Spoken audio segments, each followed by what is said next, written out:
Hello, and welcome back to the Holistic Money Podcast. In today's episode, I'm going to be talking about the wealth building strategy that I use that resulted in me becoming a millionaire by age 35, which is house hacking and house hopping. Now, most of you may be familiar with house hacking, but you may not be as familiar with house hopping.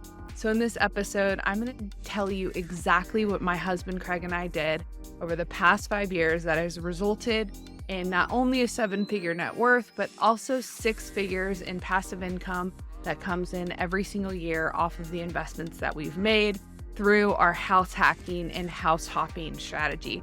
I'm going to tell you what I was thinking, the steps that I took, so that you too can implement what I think is a really accessible and I don't want to say easy, but I will say simple strategy to help you grow your net worth into the 6 and 7 figures. So without further ado, let's dive in. Hello, my name is Whitney Morrison, and I help individuals create financial freedom without restrictive money plans. So if you are ready to change your relationship with money and actually build wealth, hit subscribe below. You can also follow along via the Holistic Money Podcast, which you will find linked in the description below. There are so many ways that you can approach your wealth building strategy. I knew that I wanted to use real estate as a tool to get there. I had always been someone who was renting out my apartments on Airbnb, and I loved the passive income I would get from those rentals whenever I was traveling. So I knew that this was a strategy that I wanted to use in my life to start building wealth. So the first thing that I did is I started to look at all the different ways that you actually can get into real estate investing. I started to look at buying a real estate investment property outright, which felt a little bit more daunting to me simply because you had to have a 20 to 25% down payment ready to put down on a home. And frankly, at that point in my life, I was just getting out of credit card debt. I was working to pay off student loans. My husband and I were really at a very different financial situation than we were now. So in order for us to save 20 to 25% for an investment property, it was going to take us a long time to get there. Plus, we didn't own a home ourselves. We were already paying rent on an apartment, so it didn't necessarily make sense financially for us to start with just buying an investment property outright. The second thing that we looked at was actually buying a home that we could live in and then turning that into an investment property in the future. To me, this made a lot of sense, although I didn't love it at the time. And I didn't love it at the time just because it was my first house. Craig and I were just getting together and just starting to shop together for our first home. And I wanted it to be everything that I wanted it to be. I didn't want to have to prioritize an investment property, but I knew that this was a wealth building strategy that had worked for so many people. And so I really kept in mind when I was going through the house shopping process that, hey, this is a home that I'm going to live in temporarily.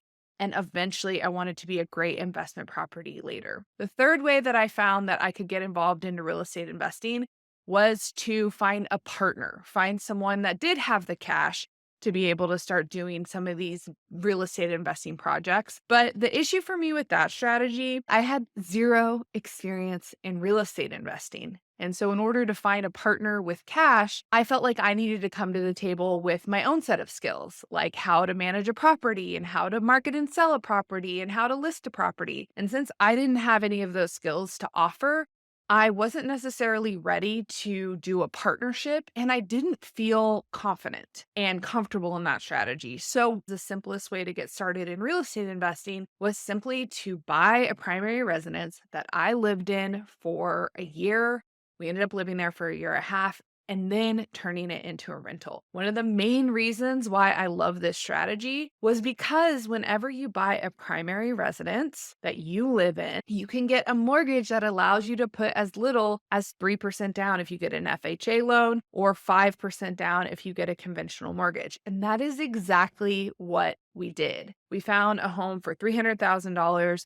We ended up putting 5% down, which was $15,000 in cash. So split between my husband and I, we each had to come up with $7,500 in cash to get into our first house. And just spoiler alert, this house now makes us $15,000 a year in passive income, plus has appreciated almost 100%. So after we bought this house, the next thing we started focusing on was saving for a down payment for our next property. And we wanted to make sure that we could do this within about a year to a year and a half. Our goal was to save $50,000. And we knew that based off of our joint incomes and our savings rate, that we weren't going to be able to get there in that time frame unless we started to create another income stream for ourselves.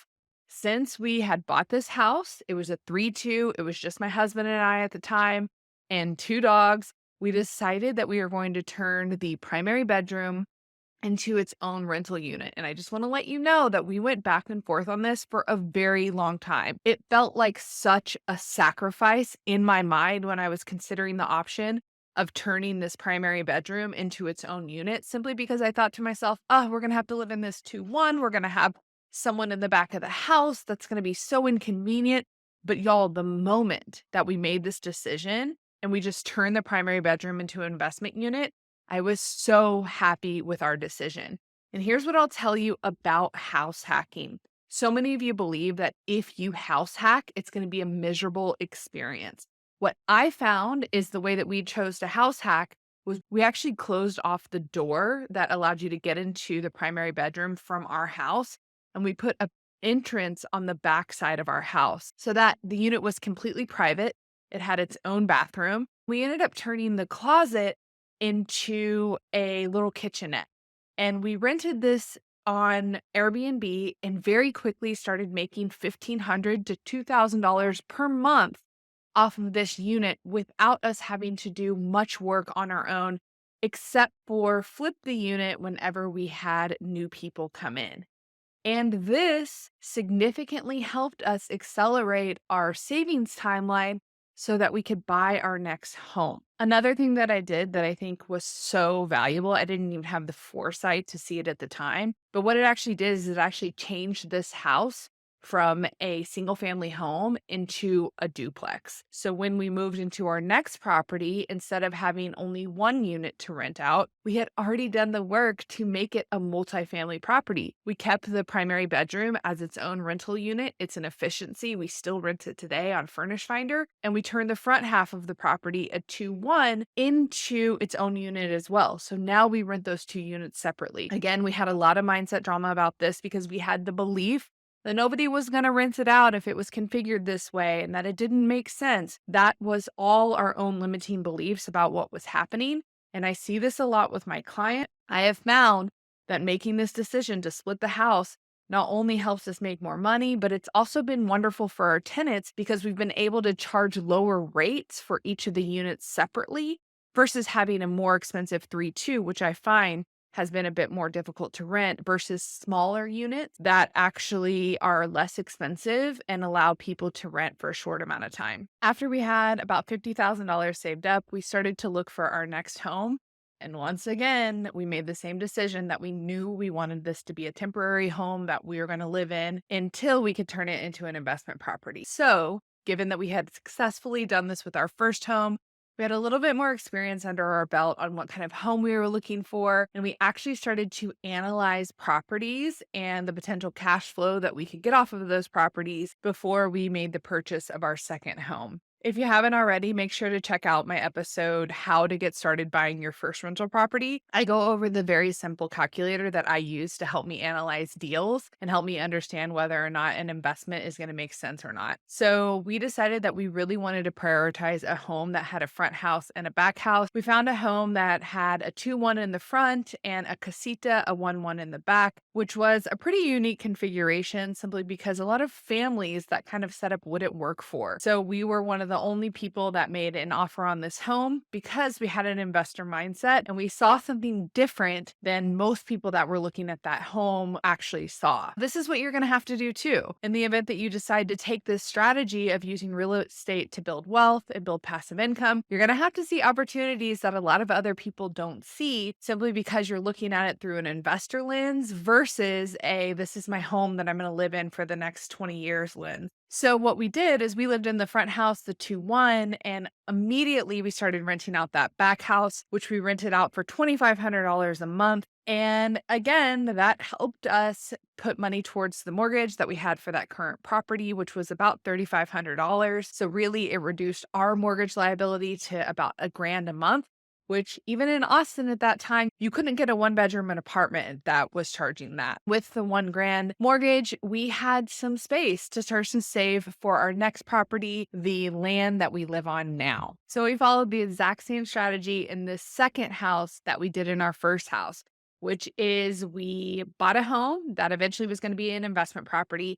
And we house hacked in the meantime to make sure we could save up enough money to save for our next property. So we had the house hacking, house hopping strategy going on again. After about 6 months, we decided we were ready to start looking for our next property. We found 10 acres out in Wimberley, Texas. We found a home for about $450,000 on 10 acres. We put 10% down again, moved into this property. And the reason why we wanted land was for many of the reasons that I've described earlier in this episode. Number one, we wanted to make sure that we could have a multi-unit property. And what we loved about this idea of having 10 acres is that we could build rental properties and have animals and have a place where people could come visit and we could start to raise our family. Another really cool thing about this property is that the house was divided perfectly for a rental situation. So there's a 2-1 and attached to it is a 1-1 efficiency. It's like a little mother-in-law suite that we thought at some point we could rent that out as a rental unit. And the vision for this property for us was, yet again, we want to live here. We want to house hack. We want to build multiple units so that we can create enough passive income so that I don't have to go to work every day and so that my husband doesn't have to go to work every day. And a lot of you have the goal and the idea of how nice it sounds in order to generate this passive income and become a real estate investor, but you're not willing to actually do the work and make the sacrifices that are required to actually get you there. It takes real strategy and decision making to actually bring this to life. It's just not magically going to show up on your doorstep. You have to be willing to take the steps to actually get there, make the right investments, live in certain situations in order to make this happen. And I will tell you, as we've made every single step along the way, there isn't one point that I thought to myself, oh, poor me. This is so terrible. I hate having to live this way. I always kept my mind on the end goal, the end result, which is the fact that we want to have at least 6 figures of passive income coming in, which we have accomplished within 5 years of using this strategy. After 2 years of living on this land, we did end up turning that mother-in-law unit, the 1-1, into a rental property. It makes about $2,000 a month for us. And we ended up building a yurt, which is like a glamping tent. It's really nicely done. And that unit brings about $3,000 to $4,000 a month in for us. Last month on our rental units alone on our property here in Wimberley, Texas, we made over $7,000. So this land has not only been a great place for us to live in the meantime, but it's also been a place where we can start to build separate units and start to create multiple income streams. And for those of you that are interested in doing something like this, I absolutely suggest you start watching my videos because I'm going to talk more and more about how we've turned our property out here and how we plan to expand our property out here to have 5 units, and then how we plan to use that income that we're making off of the 5 units to actually fully fund our dream house that we're going to build at the top of this land, which is a bit out of the rentals, which are at the bottom of my land. All right, y'all, I hope you have a great week. If you enjoyed this episode, please leave me a review below. I love hearing from you. I like hearing what you liked about it, what you didn't like about it. If you have any questions, you can also comment and I will get back to you as soon as I can. Okay, have a great week and I will see you in the next episode.